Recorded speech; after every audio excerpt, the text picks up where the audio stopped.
Paano ba tayo kikita sa subscription? So, hello mga ka-reels! Kumusta po kayong lahat? And Merry Christmas! So, kung ready to set up na yung subscription mo is congratulations. So, sa akin guys ay nakuha ko na lahat yung requirements niya. Ayan.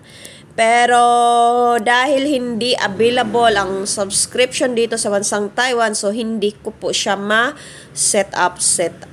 Sayang yung minutes viewed guys. So umabot na siya ng 553,508.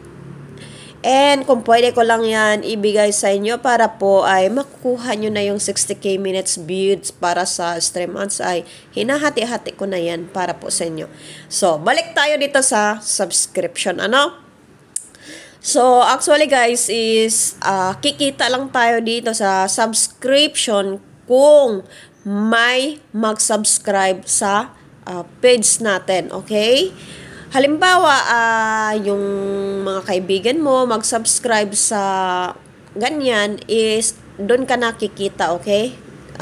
Ay, hindi ko alam kung by monthly lang siguro rin yung sahuran dito. And then, kailangan na mag-ingat rin po kayo. Halimbawa, may isa or ako, okay, sinabi ko na mag-subscribe ka sa akin. Halimbawa, nagpag-games ako.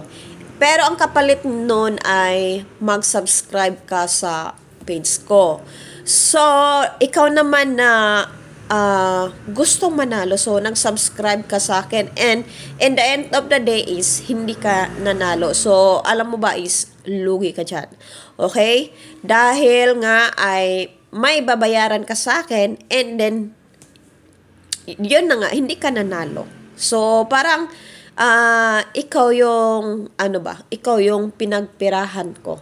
So, strategy yan guys dito. So, kailangan talaga ganun yung iba. 'Di ba may nakikita ako na bago ka makasali sa pag-games nila ay mag-subscribe ka muna sa page nila.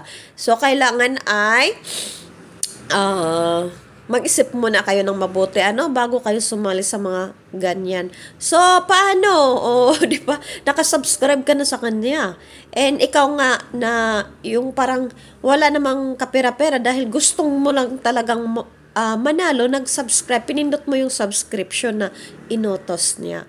So, hindi mo alam na ikaw ay magbabayad sa pag-subscribe sa kanya.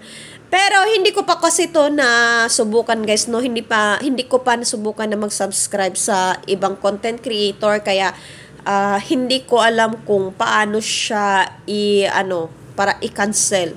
So maghanap lang po kayo ng ibang tutorial. Halimbawa, nakapag-subscribe kayo sa isang content creator dahil nga may pag-games siya at yun yung kapalit para makasali ka sa pag-games niya. So, ngayon, i-search niyo lang kung paano siya i-cancel. Okay? So, kung hindi niyo ma-search dito sa Facebook, i-search niyo siya sa YouTube. So, ingat po ha. Strategy yan po para po ay kikita sila. So, ganun talaga dito guys, Kailangan ay maparaan tayo. Pero, yun na nga, dahil sa hirap ng panahon ngayon, kailangan mag-isip rin yung mga taong na magpag-games na may ganyan, nakapalit Kasi, kawawa. Okay? And, hindi naman tayo pareho ng mindset, guys. Pero, ganun talaga. So, yun lang, guys, Mag-ingat po talaga at pag-isipan ng mabuti bago nyo pindutin yung mga ganun or bago nyo subukan ang mga ganong estilo. Okay? Hanggang dito na lang and thank you so much for watching and please don't forget to click the follow button for more tips and bye-bye.